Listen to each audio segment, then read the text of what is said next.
M के times news में आपका स्वागत है। मैं हूं एम के आजाद। आज हम बात करेंगे कि क्या कांग्रेस पार्टी जिस तरह से ओबीसी की मांग को लेकर सदन और सड़क पे बात करती है, क्या उसी प्रकार उनकी रूपरेखा तैयार की गई है या कुछ और है। क्योंकि राजनीतिक गलियारों पे इस बात के लिए भी अलग से एक चर्चाएं जरूर होती है, और ये चर्चाएं अगर जो लोग भी करते हैं वो कितने वास्तविक रेखा पर आ गए हैं यह तो आपको पता चलेगा। तो आप इस बात को समझते चले जाइए कि कथनी और करनी का कितने फर्क होते हैं। और जिस तरह से कांग्रेस पार्टी पर यह भी आरोप लगता है कि वो भारतीय जनता पार्टी और कांग्रेस में बहुत ज्यादा का फर्क नहीं होता, तो कुछ मुद्दे ऐसे हैं जो कांग्रेस को हमेशा से कटघरे में खड़ा करते हैं और वर्तमान में भी खड़ा होते चले जा रहे हैं। यदि राहुल गांधी पे की जाए तो यह स्पष्ट होता हुआ दिखता है कि राहुल गांधी इन तमाम चीजों से निकलना जरूर चाहते हैं। और याद कीजिए, जब राहुल गांधी ने हार की जिम्मेदारी लेने के बाद कांग्रेस पार्टी की अध्यक्षता से अपने आप को इस्तीफा देकर अलग कर लिया था, तो यह दूसरी बड़ी लंबी लकीर को उन्होंने खींचने की जरूर कोशिश की। और तमाम प्रयासों के बावजूद भी राहुल गांधी अध्यक्ष बनने के लिए तैयार नहीं हुए। राहुल गांधी अध्यक्ष बनने के लिए तैयार नहीं हुए तो इसकी बड़ी वजह यह भी है कि राहुल गांधी आंतरिक लड़ाइयों से जूझने में असक्षम हो गए थे। उन्हें लगा था कि इनको इस हाल पर छोड़ दिया जाए, और जब मल्लिकार्जुन खड़गे राष्ट्रीय अध्यक्ष बने तो एक लंबी लकीर जरूर राहुल गांधी खींचने में कामयाब होते हुए दिखे। बेशक राहुल गांधी पर पूरे देश को एक तरह से विश्वास तो जरूर जगा है, और उनकी जो चेहरे मोहरे हैं और उनके जो हाइट्स है, उनके जो तरीके हैं, वो इस वक्त में पूरी तरह से भारतीय जनमानस को एक तरह से अपनी ओर आकर्षित तो जरूर किए हैं। लेकिन इस सब के बीच जब आप फेरिस्त पर नजर करें और उनके आंकड़ों पर नजर करें तो क्या सचमुच ओबीसी के लिए कांग्रेस पार्टी उसी तरह तैयार बैठी है। लेकिन जब मध्य प्रदेश के सीटों का तुलना की जाए तो आप स्पष्ट देख सकते हैं, और जिन मुद्दे को लेकर कांग्रेस पार्टी मध्य प्रदेश में है और जिस मुद्दे को लेकर राजस्थान में है, वो फर्क क्यों है। जिस मुद्दे पे तेलंगाना में है उस मुद्दे में फर्क क्या है। तो आप कहेंगे कि हर राज्य के अलग अलग मुद्दे हैं, लेकिन जो बेसिक मुद्दे हैं उस मुद्दे से कांग्रेस पार्टी इतर क्यों हो गई। और तो और जिस तरह से कमलनाथ ने उस लंबी लकीरों को खींचने की कोशिश की जो आरएसएस और भाजपा की बड़ी नींव के रूप में देखा जाता था, तो इसे क्या कहेंगे। और इसे समझने की कोशिश जरूर करते चले जाइए। को लेकर हम आज बात करने वाले हैं वो और भी गंभीर है। अब बात कर लीजिए उत्तर प्रदेश की, आप बात कर लीजिए झारखंड की, और बात कर लीजिए बिहार की। इन तीन राज्यों में यदि कोई एक स्वर्ण जाति के खास लोगों को प्रदेश अध्यक्ष की कमान दे दी जाए, यानी प्रदेश की जो अध्यक्ष है वो एक स्वर्ण समाज में एक ही जाति के हों, तो मैं आपको कोट करते हुए चला जाऊं, वो भूमिहार समाज है। ये भूमिहार समाज चाहे झारखंड में हो, उत्तर प्रदेश में हो या बिहार में हो, इन तमाम राज्यों में अपना वर्चस्व कायम करते हुए प्रदेश अध्यक्ष के प्रबल दावेदार होते हुए भी प्रदेश अध्यक्ष के सीटों पर पदासीन है। तो इसे क्या कहें।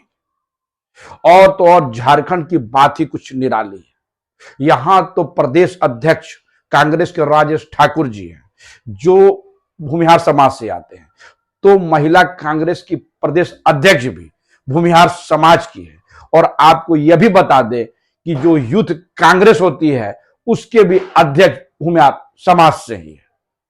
लेकिन आपको यह भी पूरा स्पष्ट करते हुए चला जाऊं, क्योंकि सिर्फ यूथ कांग्रेस के प्रदेश अध्यक्ष चुनाव लड़के इस जगह पर पहुंचे हैं, बाकी लोगों का मनोनयन पार्टी के द्वारा की गई है।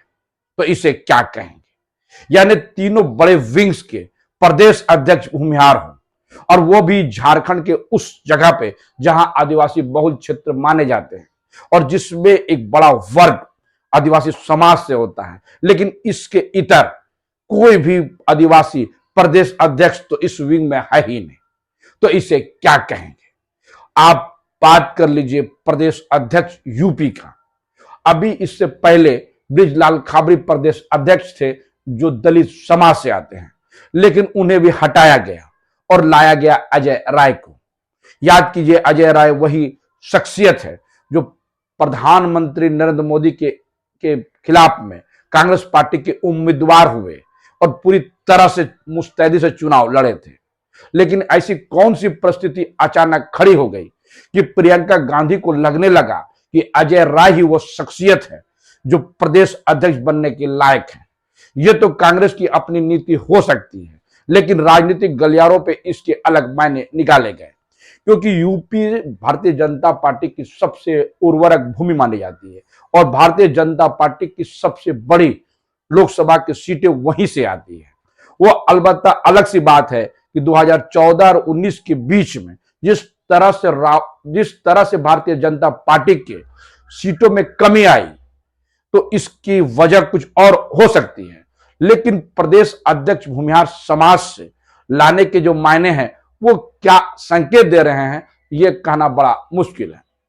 और बात कर लीजिए बिहार से, क्योंकि पिछले लोकसभा चुनाव में 40 में 39 सीट जब इनके हाथे चढ़ जाए, यानी एनडीए गठबंधन में चले गए थे, और उस राज्य में जब अखिलेश सिंह को प्रदेश अध्यक्ष बनाया गया है और वो भी भूमिहार समाज से आते हैं, तो ओबीसी की बात कितनी बेमानी है, कितनी हकीकत है, ये सब आप आसानी से समझ सकते हैं। 3 महत्वपूर्ण राज्यों में भूमिहार समाज जो स्वर्ण समाज के आते हैं, और बात की गई थी, याद कीजिए, कांग्रेस की तरफ से कहा गया था कि हमारे 3 मुख्यमंत्री हैं वो भी समाज से हैं, तो पूरी एक लंबी लकीरें खींचने की कोशिश की गई थी। लेकिन जब धरातल के संगठन में आते हैं तो कुछ और ही हो जाता है। तो इसे कैसे देखेंगे और कैसे समझेंगे, राजनीतिक आकलन आप करते चले जाइए। लेकिन इस बीच में आप राहुल गांधी पर प्रश्न चिन्ह खड़ा नहीं कर सकते, क्योंकि यह तो कांग्रेस के अंदर की एक परिपाटी थी जिसको धीरे धीरे पाटने की कोशिश जरूर की गई है।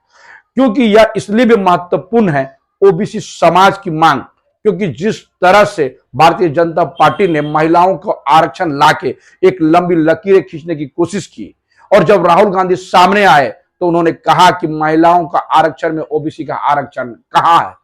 जब उन्होंने पार्लियामेंट में कहा कि केंद्र सरकार में जो बैठे मौजूदा सरकार है नरेंद्र मोदी जी, उनकी कारी है, उसमें सिर्फ 5 लोग ही ओबीसी समाज के हैं और बाकी सभी दूसरे स्वर्ण समाज के हैं, तो उन्होंने एक लंबी लकीर खींचने की जरूर कोशिश की। लेकिन सीटों पर और चुनाव लड़ने के और संगठन की बात हो तो कांग्रेस पिछड़ क्यों जाती है, इसको लेकर भी सवाल खड़े होते हैं। तो सवाल के अपने अपने उत्तर हैं और सवाल के अपने अपने तरीके हैं, जिसका उत्तर अपने तरीके से दिए जाने की एक कोशिश होती है। लेकिन दरअसल हकीकत की बात की जाए तो मध्य प्रदेश में अखिलेश यादव को भी झटके दिए गए। मायावती तो इंडिया गठबंधन में है ही नहीं, और जब कर अखिलेश यादव जी कांग्रेस पर प्रहार करते हुए नजर आए तो इसे क्या कहेंगे। तो कथनी और करनी में फर्क कांग्रेस को कहीं नुकसान ना पहुंचा दे 2024 में। हकीकत है कि 5 विधानसभा चुनाव में कांग्रेस के सर्वे में जो बात सामने आ रही है, भले कांग्रेस जितना भी उत्साहित हो जाए, लेकिन 2024 के चुनाव उसके बावजूद भी कांग्रेस के लिए बड़ी मुश्किलें पैदा करेगी, क्योंकि कथनी और करनी में फर्क नहीं होना चाहिए। यदि ओबीसी की बात की गई तो उसको संगठन में जगह देना होगा, और इसके बाद ही आप किसी कल्पना को कर सकते हैं। तो जिस तरह से उत्तर प्रदेश में ओबीसी समाज के बजाय एक भूमिहार समाज जो स्वर्ण समाज है, उसके कारिंदे को जब पार्टी के अध्यक्ष का कमान संभाल दिए जाएंगे तो कैसे चुनाव लड़ेगी, ये तो आप आसानी से समझ सकते हैं। उत्तर प्रदेश में कांग्रेस कैसे चुनाव लड़ेगी, क्या अखिलेश के सहारे ही वो अपनी बैतरनी पार करने की पूरी कवायद कर चुकी है, और अखिलेश यादव तो लगातार कांग्रेस के खिलाफ बोलते हुए नजर आ रहे हैं। तो आंकड़ों का क्या, आंकड़ों की बाजीगरी तो अक्सर लोग करते चले जाते हैं। तो उत्तर तो राजनीतिक पार्टियों के जबान पर पड़ी रहती है, हर सवालों का उत्तर वो तुरंत देते हैं, लेकिन जनता भी बड़ा समझदार हो गई है और सब कुछ समझती है।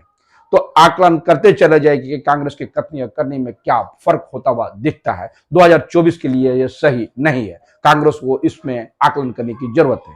तो हमारा ये वीडियोज आपको कैसा लगा, अपने कमेंट्स बॉक्स में जरूर कमेंट्स करें, और जिन्होंने अभी तक हमारे न्यूज को सब्सक्राइब नहीं किया उसे निवेदन की सब्सक्राइब कर दे। नमस्कार।